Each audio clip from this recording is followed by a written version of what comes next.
Laura Allen. Right. And your title again? Well, I guess for these purposes we should just use Secretary to the Cable TV Task Force. Secretary? Secretary. I think I can. Secretary Cable, to the... yeah. Cable TV Task Force. Cable TV Task Force. Right, the hat that I'm wearing Okay. today. Okay. What? You like that title better? Well, I mean, Associate Management Analyst. You could go with that either. It's just whatever. Which one you like better? And Sean, you are now the... Assistant to the city manager. It doesn't No more matter. senior analysts? Alas, that too must pass. Yeah, there's others of us that covet the title, right? You probably deserve it.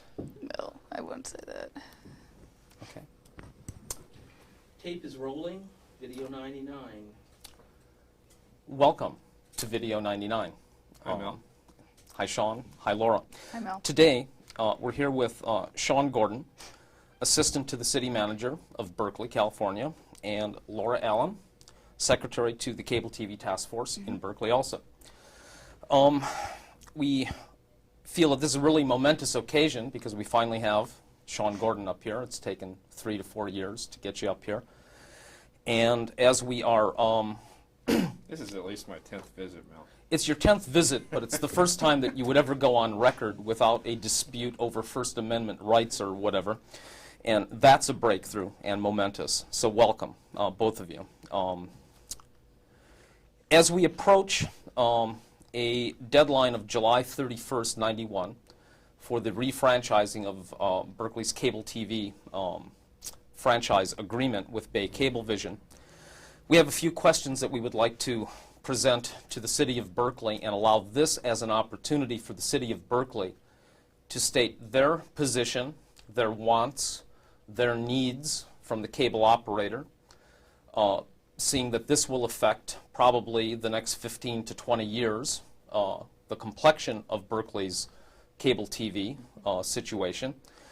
And we open this forum to you, Sean, in terms of what are your expectations from the next franchise agreement that may or may not be signed with Bay Cablevision?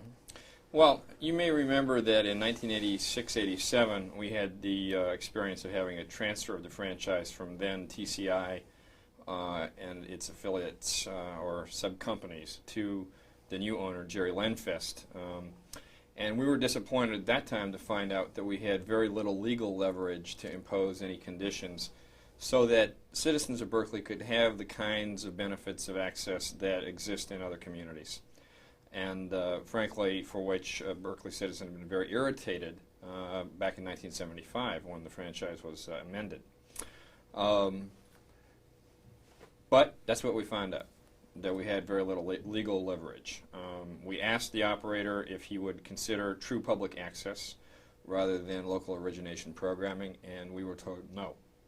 When was this, Sean? May I interject? Yeah, that was at a meeting of the, I think it was then the Mayor's Committee up on the 5th floor or 4th floor of City Hall, when General Manager Earl Young stated that he would not allow any true public access channel, but would open up the El Cerrito studio for playback, or might consider opening up other kinds of facilities for playback. But that's as far as he would go. Okay. What are your expectations if, now that you are armed with your cable television assessment report, what are your expectations on the performance of Lencom and Lenfest if you do decide to refranchise with Lenfest? Well, one thing that I think is very important to clarify is that my job is to be a minister, as it were, to a group of people over the last few years, and now Laura has taken on that responsibility, the Cable TV Task Force, who helped write the RFP for the consultant services, one of whose members sat on the selection panel, and who have been discussing and voting on beliefs of 9 different people, not just myself or the city manager or any particular council member. And what we expect is for those variety of opinions to be put before the city council in a public hearing, which is not required by law but we think is advisable, so that all parties can air their views on July 9th. Once the city council has heard those views, seen that report, heard the advice of its citizen appointees, then we're hoping the council will direct us to negotiate for specific provisions in the franchise agreement. Okay.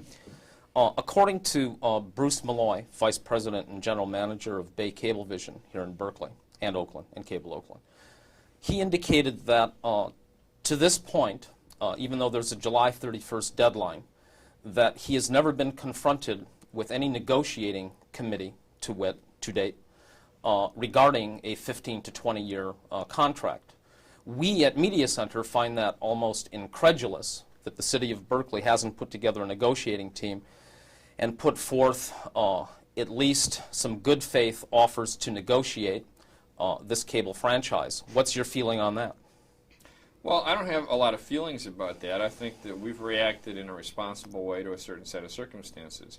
We had a timeline which got the consultant report into our hands about 9 months earlier than it actually got into our hands. If that timeline had been met, we would have been on a slightly different schedule. We would have been about 6 months faster. When we realized that that wasn't happening, we elected to present the City Council with the opportunity to close off a bunch of legal wrangling by extending the existing franchise on exactly the same terms and conditions for 6 months.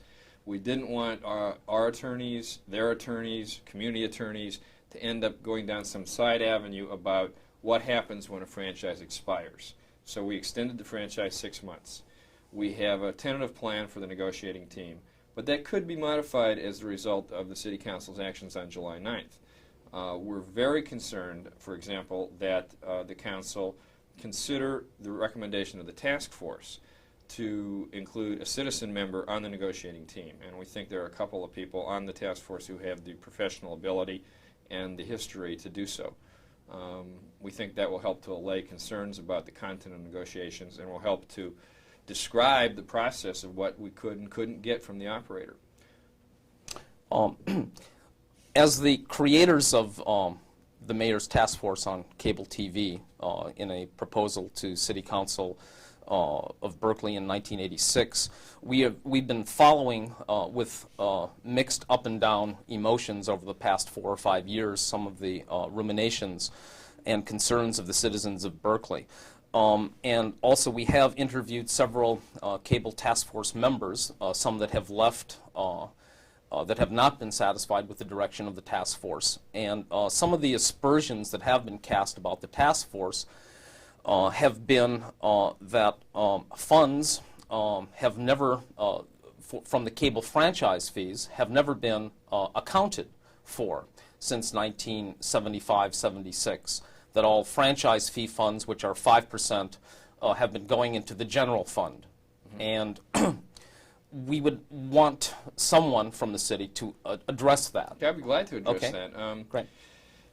The 5% franchise fee is typical in most cable TV franchises, and I think we all know that. In 1975, the council, for whatever reason, and that's lost in the mists of a court decision, split that 5% into a 3% pile and a 2% pile.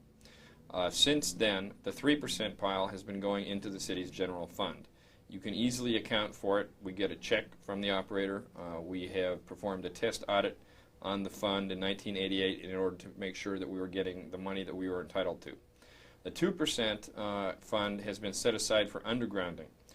We believe that's really a responsibility of the operator to underground, and that we should not have to set aside that 2% any longer, and we're sorry we've had to set it aside for the last 15 years. Nonetheless, we have followed the terms of the franchise that was signed by the council in 1975, and we have set that money aside. There's currently a balance of between $140,000 and $160,000 in that account. The exact balances can easily be verified. There have been a couple of audits, and there should be no problem. Wonderful. Why has the city of Berkeley not really enforced the present franchise agreement? In particular, some of the, we call the 86 change of ownership a franchise wash, in effect. But why hasn't the city enforced certain cable drops to the government educational facilities? I know that Media Center has made too numerous requests to get hooked up to cable, at least to be provided basic cable services. And in addition, it's almost a two-part question.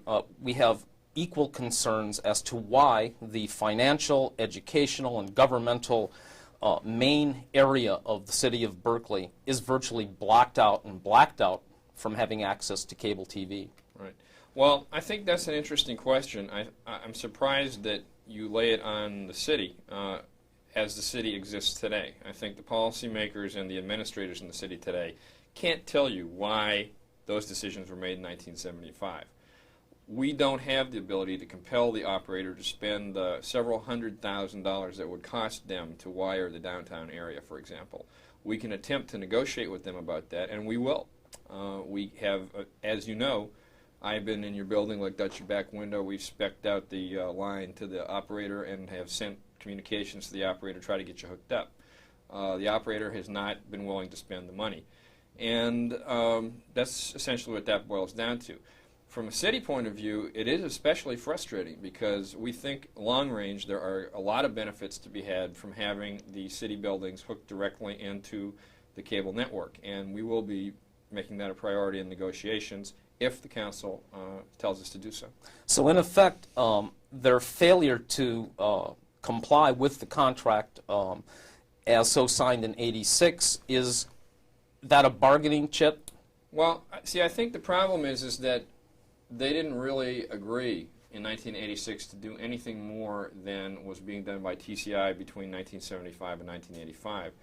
And that wasn't very much. Berkeley had probably one of the weakest franchises in the country, so there wasn't very much to enforce.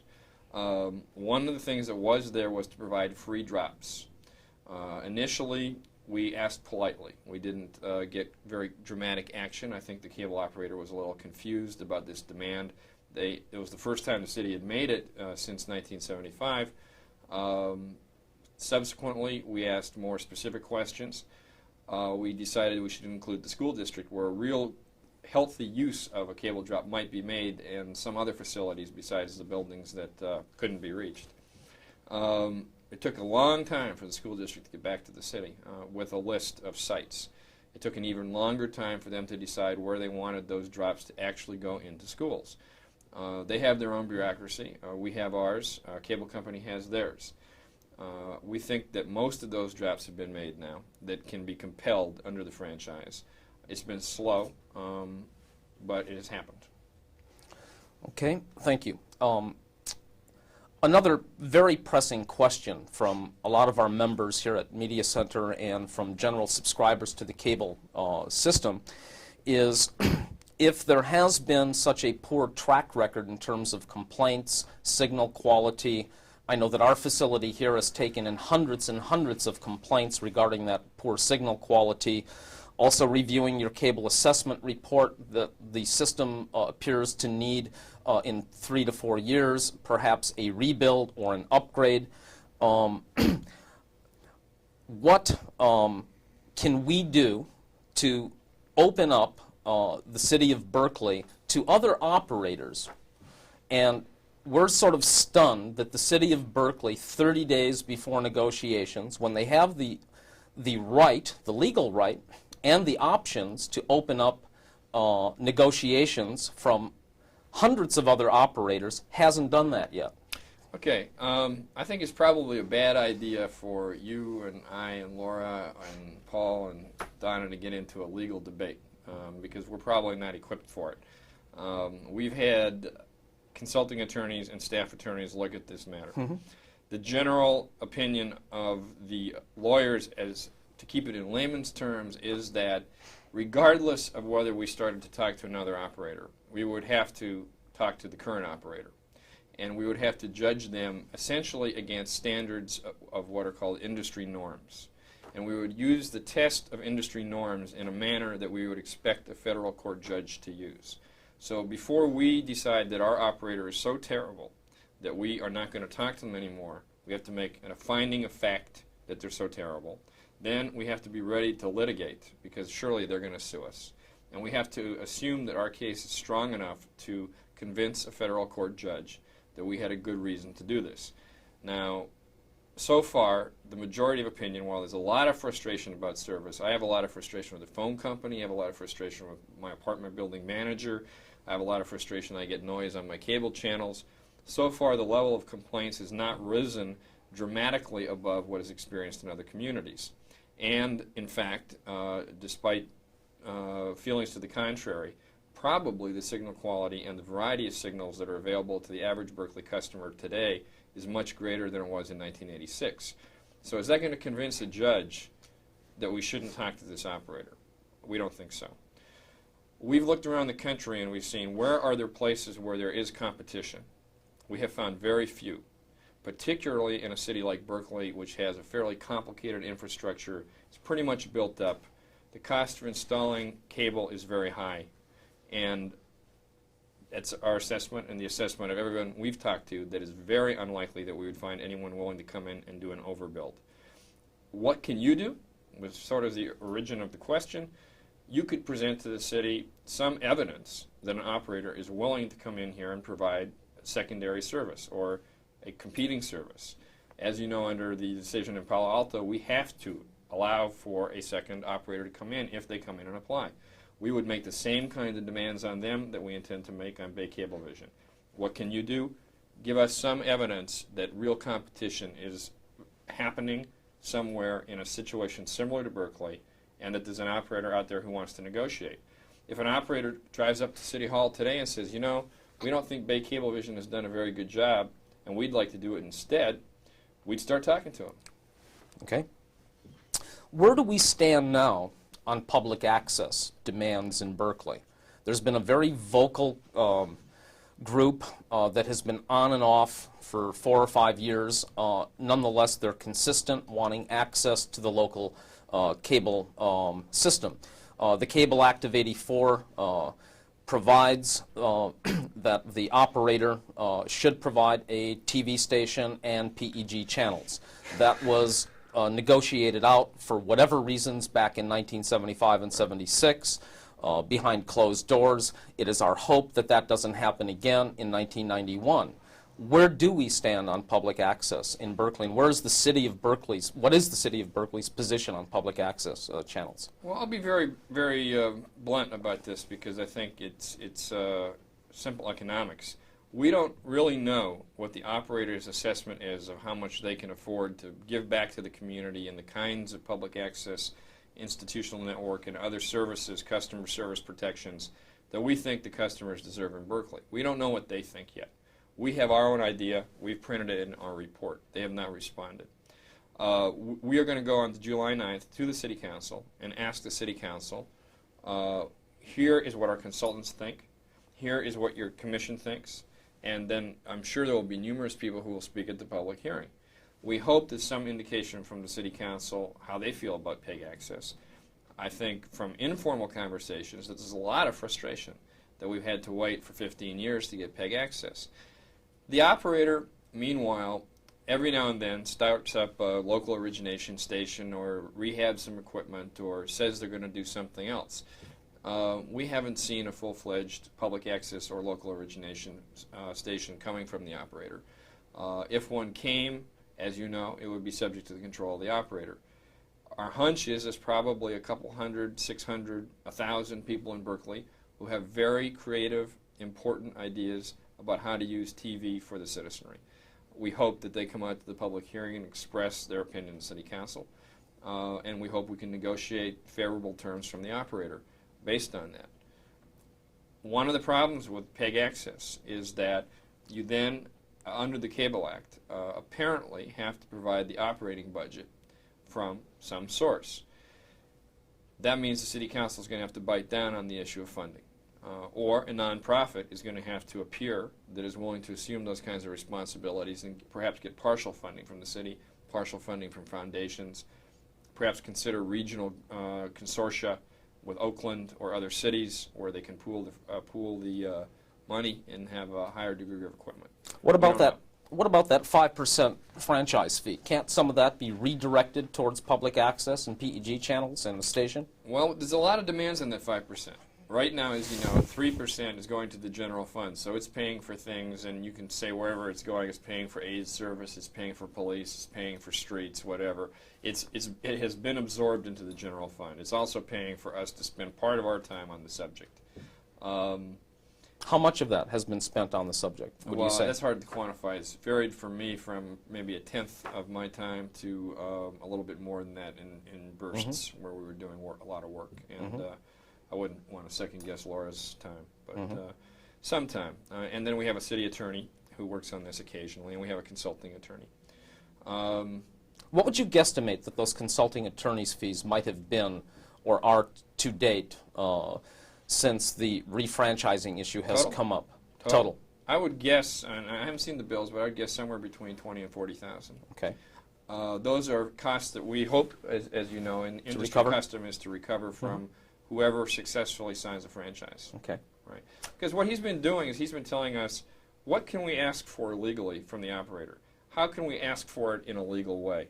And this is very important. We really can't have people who don't know what they're doing going out and trying to deal with professional business people who are very clearly focused on one area, cable TV. The consulting attorney's advice seems expensive, but I think it's probably going to save the city a lot of money. So in effect, we've spent anywhere from $36,000 to $56,000 on the cable television assessment report from Communication Support Group, and another $20,000 to $40,000 on legal fees. Right. That's and then a little bit from us. And if you look at what Richmond, when they did their refranchising, their figure was $100,000 in cost to refranchise. I think we're under that to date, probably. Okay. As we speak, we, to this day, do not have any public access in Berkeley. Apparently, the operator has now made the El Cerrito station a leased access station, in which constituents of both El Cerrito and Berkeley would have to pay to get access. Will the city of Berkeley take a very strong, staunch position on the creation of an access station if there are, by your estimates, 600 to 1,000, which we consider to be conservative, TV producers here in the city of Berkeley? In addition, we have a very strong, active UC Berkeley student body and faculty body that have their own departments of television. There is an East Bay Media Center, and there's a half a dozen other. Yeah, there's a half a dozen other production companies. Right.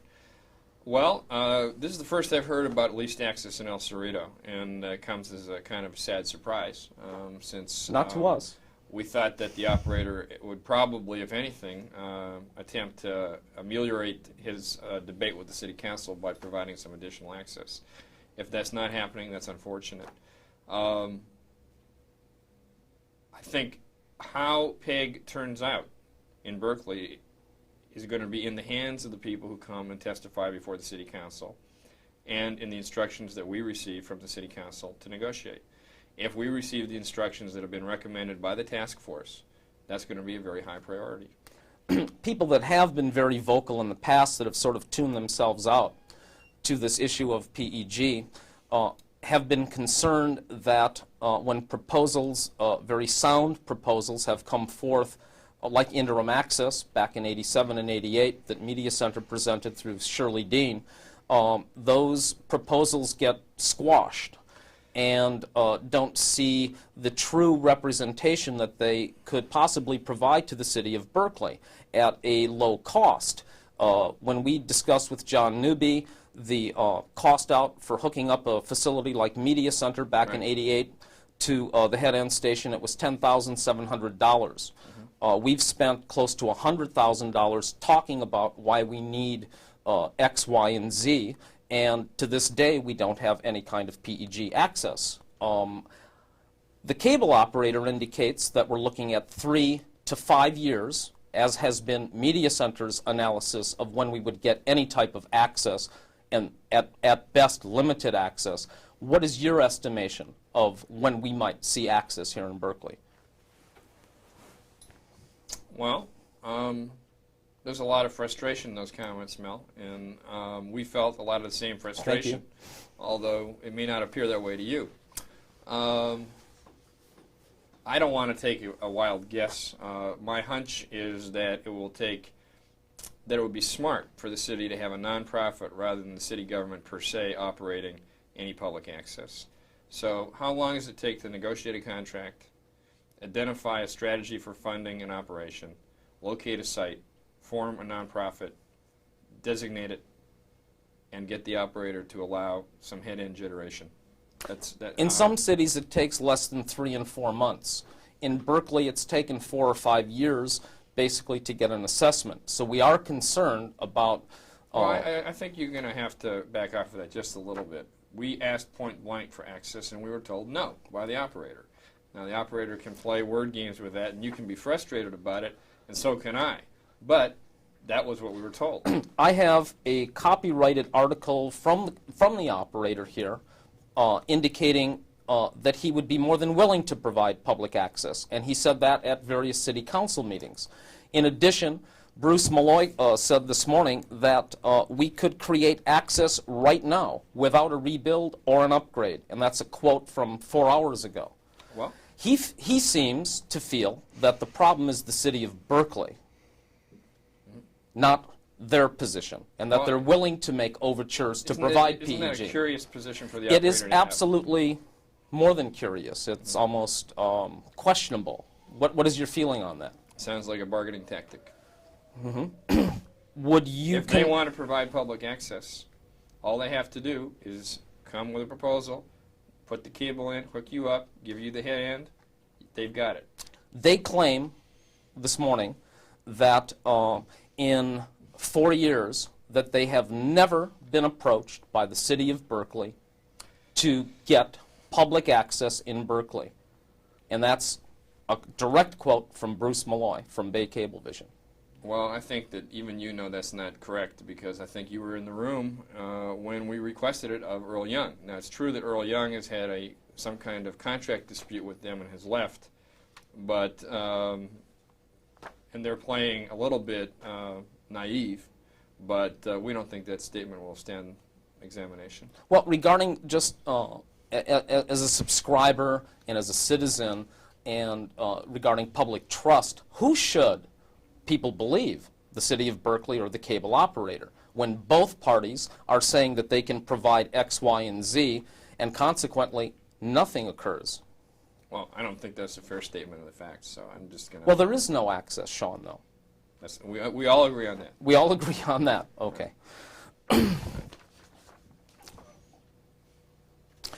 What, in your opinion, could prevent what happened in 1975 and 76 when public access and educational and governmental channels were squelched at the last renegotiation of the franchise? And how can we prevent that so groups like the League of Women Voters won't go out weeping again as they did in 75, and the Access Consortium won't cry, and Media Center won't cry, Sean? Right. Well, I think I've already answered that question. One thing you can do is present well-reasoned proposals for how this can be accomplished at the lowest possible cost to the City Council on July 9th. In 76, those same proposals were set forth, and it was still negotiated out behind the City Council's doors. Second, you can assist in making sure that we aren't in litigious posture with the operator, because if we are, then we have to go behind closed doors. Thirdly, you can root strongly for having a citizen member of the task force on the negotiating team who has a strong interest in reporting back to the producer and access community what is going on. And I think we've tried to anticipate all three of those with some degree of success.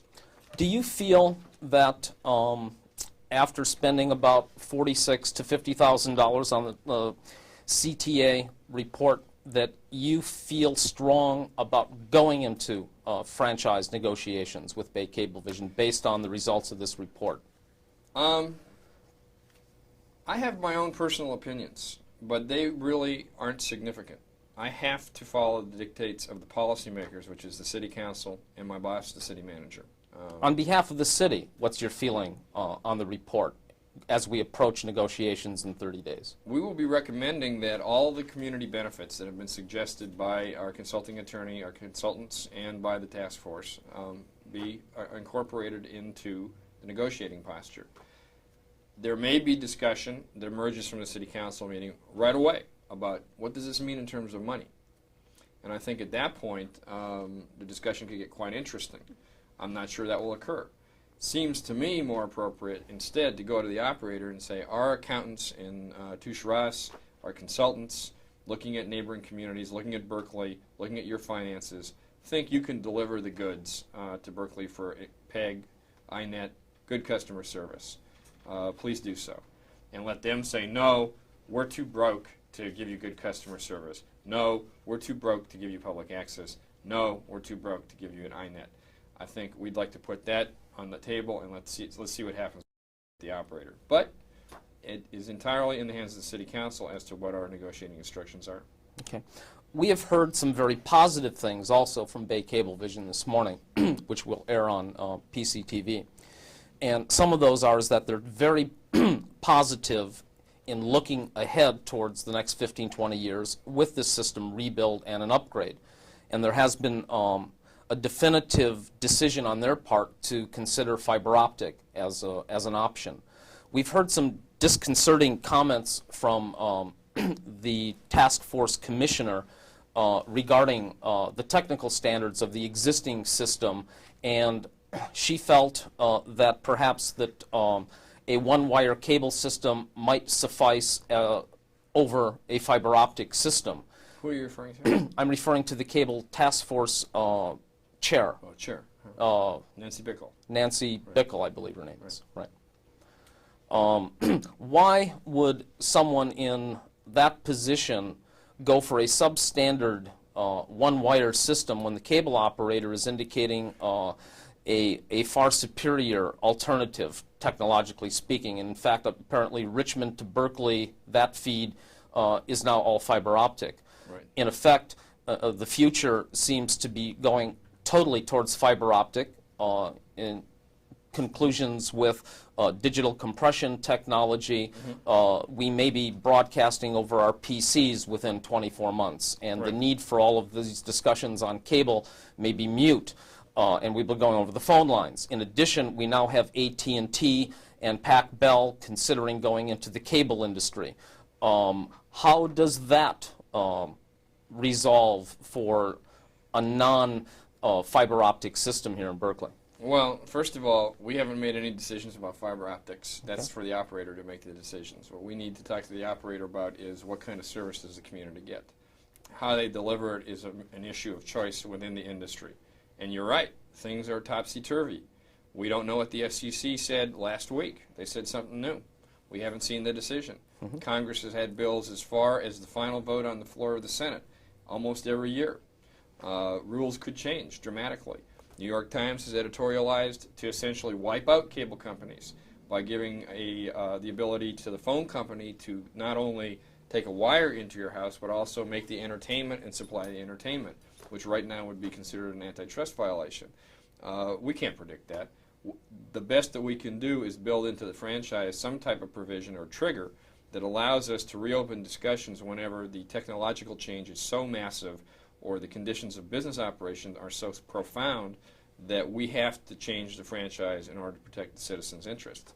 And that is something we're considering. Right now we're thinking about breaks at 5 and 10 years, which are fairly typical in the industry. If people have suggestions about other types of wording or breaks, we expect to hear about it.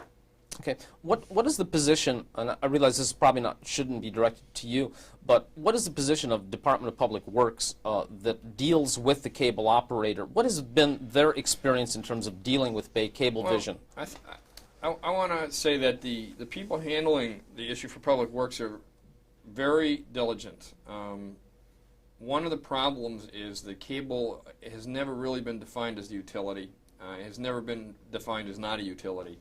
And after 1975, the Public Works Department more or less got handed the idea of cable contract compliance without any additional staffing, without much direction. They strongly believe in the idea of having conduit wherever possible in underground districts, in districts like the downtown. Getting that done has proved to be challenging because it's also our belief that we should not be building the cable system's infrastructure. It shouldn't be the City of Berkeley Department of Public Works or City Manager's Office that pays to put the wires in the street. It should be the cable company. And it has been a ferocious, difficult fight with the cable company on each of those examples. We are currently waiting, hoping that both Public Works and cable will talk about the street that's being dug up right outside. There has been no discussions There regarding... have been discussions, and the discussions go somewhat like this. You want us to spend too much money, we don't want to do it. Will you do it some other way that's cheaper? Maybe. So it seems... That seems to be the end of the discussion. So it seems that it's hard to However, work just one second. with these However, we have been corporations. fortunate to get to the point where, by really staying on them, they have gone into every district where we pulled the wires down off the poles, and that's going to be another target of the negotiations. It's a really difficult problem because it is expensive. They want What to is that charge expense? it. They want to charge it as a community benefit. Mhm. How arcane would you like to get? There's $60,000 a mile is what we heard. or Is more. that accurate or more? Yeah. Okay. So in effect, Milvia Street will not get cable as it's being dug up. It's right on the cusp. We are currently discussing that with them. I've had messages with both the cable company and the Public Works Department 3 times today trying to get them to talk to each other. Okay. Problem for us, frankly, on that one, just as another twist, is we have a subcontractor who handles the actual digging of the street, and he doesn't want to mess around with any of this cable stuff. That's a problem on customer service. In another way, when you have the cable company contracting out their marketing, some of their other customer service functions, and they say, well, we can't really control these people who come out to do the installs, et cetera, et cetera. So we're looking at those things very closely because we don't think Berkeley citizens should be subjected to that. Frankly, it's been extremely frustrating. We think people should get the benefit of on-time response from the cable company, and that the cable company should build cable access into every street in the city of Berkeley. Thank you. I would like to direct a question to Laura. Laura, you were designated as the secretary to the Cable TV Task Force. I'm assuming that you work with Nancy Bickle and That's some of correct. the cable commissioners. Right. With the advent of the Cable Television Assessment Report, what is the feeling on the task force about this particular report? The report. Well, the task force hasn't taken an action or an actual strong position as a whole. We've had a lot of discussion on it. Some members have mentioned that they don't feel that the report covers the history of cable in Berkeley to the point that it should be, and we're augmenting that with some history that was previously prepared by staff. We will be presenting that as part of a staff report to council at the hearing, July 9th. Some task force members did make comments regarding some analysis in the document, feeling that the consultants drew their own conclusions a little prematurely, but based on the meeting we had last night, overall, I would have to say that most of the task force members feel that the document was very well done, that they feel very supportive of it. They will be making each and every one of the task force members comments at the public hearing to address specific elements of the report and specific elements of their minimum requirements that they have interest in. So people who are really interested could come to the public hearing and hear firsthand some of the views of the task force members. We heard from the inception of the task force and also from quotes that we received from Mayor Hancock in 1987 and 88 that she was extremely interested, and the efforts of the task force have always been to inform the constituents of Berkeley. To the best of our knowledge, we have only seen one event since the inception of the task force and the informal task force from 87 on, which was a public hearing in 4 years. Why has there been such a laid-back and non-committal approach towards reaching out to the community of Berkeley? Are you referring to the public hearing or the public workshop? The public workshop. Right, because there is a difference. Well, I think to a certain extent we're addressing that with this public hearing that we're having next week. And the task force does meet on a regular basis, once a month, second Wednesday of every month. So people could avail themselves of the task force meetings and come and discuss whatever issues that they might have But what about in that outreach? public setting. But what about outreach to the community? Right. One of the things the task force addressed to me for the preparation for the public hearing is to dig up the list of people who attended the workshop, find the list of people who were previously part of the mayor's council, to look at all of the people who sent in complaints to the Public Works Department and any other complaints that I received personally, and send out direct mailings to these individuals for this public hearing. We'd like to formally go on record and lodge a formal complaint on the air. We would really like to see a cable hookup here, Okay. and a drop. Okay. Okay, thank you. Can I Sean. say something, Mel, about Yeah. about your last question? No. Cable TV is a passionate issue for people who are involved in it, and particularly for those who've suffered for 15 years from having one of the worst franchises in the Bay Area, and we understand that. But I think it's unfair to say that we didn't try to do some outreach. In fact, we tried to do some fairly complicated outreach with the consultant report, and that's one of the reasons it cost a little more than the kind of consultant report that was developed for Albany or some of the other cities in the area. What was that outreach? I'm not That outreach familiar was with an it. attempt not only to have a large meeting where people were led through a discussion in order to find a community synthesis, and I think we had about 150 people pass through the meeting and maybe 100 people at any one time in the meeting. But it also included convening workshops of special interest groups, of education groups, of different kinds of community groups, so that they could sit down in a room for 3 or 4 hours and actually hash out, are they ready to take up responsibility for various kinds of issues on cable? Do they need something? Do they want something? Do they miss something? Do they have something? And that was a fairly intense effort, and I think is spoken well for in the report. And I think it's fairly unique in terms of cable assessments. Do you have anything else you'd like to offer regarding the refranchising? Any last levers, Sean? Well, I think we're all kind of disappointed, of all the people I've ever talked to, that there isn't, the way the industry is structured right now, it's structured so that there are very few regulatory mechanisms outside of this cable franchise. Those could be taken away at any time by the state or by Congress. So we have a very thin thread of regulation. It's basically because they put up poles or dig in the street, we have the right to ask them to do certain things for the community. It's a very fragile net, and you see bills in the California legislature and in Congress every year that would wipe that out. But other communities seem to be able to penetrate that fragile net and make the provision and get access and get really workable systems. Right. What is the problem with Berkeley? Well, let me ask you a question. Sure. I appreciate your guidance on this. Let's take a look at Richmond. Richmond is a community with more cable subscribers, probably has more income to the city from the cable industry, is the same operator, and just finished negotiating a contract with a fairly well-known and aggressive attorney in 1988 or 1989. What do you think of their experience with PEG, and what do you think we can learn from it? I think they at least negotiated $150,000 to $250,000 for an access facility.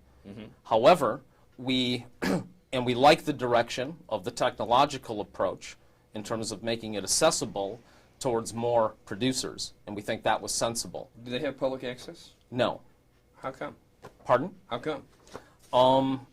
Why doesn't Richmond have public Yeah, access? I'm curious. I've been wondering what's going on. I know they have some government access, but so far I haven't seen anything else but the Channel 49.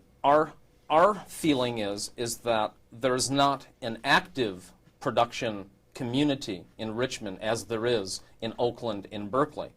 Because in Oakland, people are using the public access facility. In Berkeley, well, people use Media Center because it's the only access facility. So how many people would you say are producing a show per month or per year total in Berkeley through your facility, and even say through Oakland? Well, I would say that there's probably, right now we currently produce 25 to 50 hours of programming a month. And a lot of this programming goes to various other communities. Contra Costa County. Yeah, and primarily because we don't have an access channel in Berkeley. Have you asked the operator to play back those tapes? Pardon? Have you asked our operator to play those tapes On the a Berkeley leased system? access channel? No, we do not. Well, it wasn't leased access until today. Well, how about the last 4 years? we have a document from John Newby. Since 1981, and let's get the record clear here, East Bay Media Center has been providing trainees to the El Cerrito studio, and that's been purged from your cable television assessment report. There's there's no mention of access history in your television assessment report, which is very disconcerting to people that have lobbied very strongly for the community to get access and to provide these viewpoints to the community, like you're having the freedom to do today. So by providing trainees to El Cerrito, we have produced thousands of hours of programming on the El Cerrito channel. That's good. And we have stopped that as of 1986, when we heard a rumor that it was going to go least access. And we have documents going back as far as 13 months ago of the least access approach. It is our understanding that the BCN network that was established, BCPN, has been somewhat of a failure insofar that there's very little programming, or was very little programming on Channel 28. And you were, the outreach, pardon? And you chose not to participate with We that. chose not to participate Right. on Channel 28. Yeah. We had a visit by the access coordinator of BCPN, and we felt that she was very confrontational, hostile, and not open to Berkeley producers. And the requirements had changed to get onto Channel 28. See, we at a public meeting that we had, I guess, probably about a year ago, some of the independent video producers, I believe Mr. and Mrs. Nikoloff were among them, came and said that they weren't having those problems and that they were being quite satisfied with the kinds of services that were being provided by the operator and that they were using the El Cerrito facility. And I can see where there's room for some disagreement, but that seems to really be profoundly different impressions. We have people who have been artists and producers in Berkeley for years and years who are quite satisfied with something which I don't think is adequate and you don't think is adequate, but they're able to go ahead and produce. Yeah. Well, how come there's only a color bar? We don't see any Nikoloff programming on there, Sean. Not recently. We have tapes of Sula Culver and Maura Haggerty, who came up to this facility, who went on the record by saying that they, as El Cerrito residents, can't get access. And primarily, their concern was that Berkeley producers, Richmond producers, and Oakland producers had been given the go-ahead by BCPN to make a beeline to that particular over-saturated studio and denying the access of El Cerrito residents. We didn't think that that was ethical and politically correct to overburden an already overburdened small access facility that isn't much larger than this facility. In fact, we have 5 times more systems here at Media Center than El Cerrito, which is the designated public access facility in El Cerrito. So why should we support something, and we know that you supported BCPN, which was to get Berkeley producers onto that system, overburdening it for El Cerrito constituents. That's not fair, Sean. That's why we did not take advantage of that opportunity that we already had. I hope that answers your question on BCPN. Well, there's a lot of things in your statement that make me smile because I don't remember advocating many of the things that you suggest I did, but I think we can let it rest. Okay. The real question is, how do we get something going in Berkeley? And how do we put aside, for most council members, for most citizens who are subscribing to the system, for most producers even, a lot of these things are pretty internal. And the real question is, are we going to get some benefits for the community? Well, that was my initial question to you. How do we get the energy that I feel coming from you and from the Media Center behind the city or behind a nonprofit in a way that actually produces results quicker than you think that they're likely to be produced? We're very supportive of that. We have to see what the city council is going to say about what their priorities are. But how do we get that energy in a straight line? Because can I answer your question? It would help to, first of all, get a negotiating team starting to negotiate and talking to the cable operator as a start, okay? Because that's what they want. They want to talk to you, okay? They want do you think it's a ongoing. good idea until we present the policymakers with the report and with a suggestion of what we should negotiate for? You did in '86. What's the difference now? There's a tremendous difference. It's a complete difference. What, a franchise wash Franchise and a transfer. franchise negotiation? It's McDonald's and Yes. McDonald's. No, it's not. It is. If you get a use permit to build a house and then you sell your house, you don't have to get another use permit for the new buyer. And that's the Sean, kind of situation we're in '86 and '87, and you know it. Sean, you've At asked this us point- how. Talk to the operator, okay? I talked to the operator, and I'm sure that he is going to present a very convincing public relations effort. I think your own experience with the operator should give you some clues about why it's important that we unify sentiment that favors PEG and other kinds of customer service in Berkeley and get it going with the operator. We're on the same wavelength there. I hope we're not going to quibble over details. Well, I think also that not having the kind of outreach to the community has been a real Define that. more of an open policy, more open workshops. That's what we as the creators of the task force envisioned and set forth. Why did that get waylaid in the last 4 years?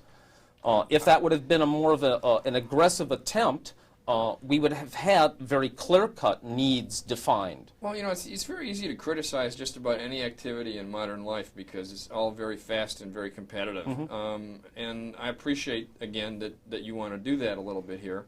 But I think that we have, one of the problems for me, when I was the cable secretary, one of the problems for Laura has been getting the representatives to actually get together and spend the concentrated time to absorb a fantastically complex subject and come up with meaningful recommendations.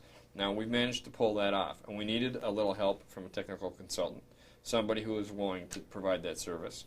And we felt that was a responsible expense. And I know that there's some disagreement, you know, in this room about that. It would have been our public TV station, actually. That report would have been a public TV station. We have a report, but we don't have a station, and we don't have access channels. And you know judging what? from your comments today and the operator's comments, is that the projection is yet another 3 to 5 years.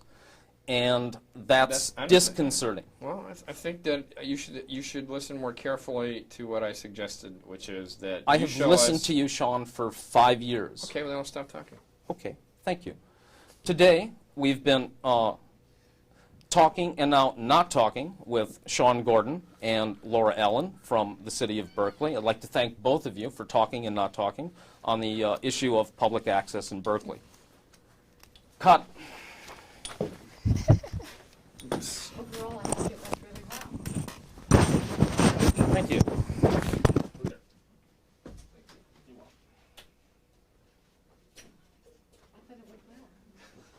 Nice flowers.